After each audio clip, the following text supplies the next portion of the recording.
sağlıklı barış içerisinde 2026 yılı diliyorum.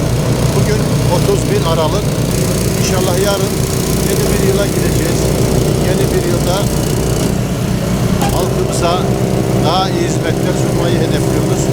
Buradan tüm Yeşilyurtların, tüm Malatyalıların, tüm İslam aleminin, tüm insanlığın yeni yılda mutlu, barış ve esenlik içinde yaşamasını diliyorum.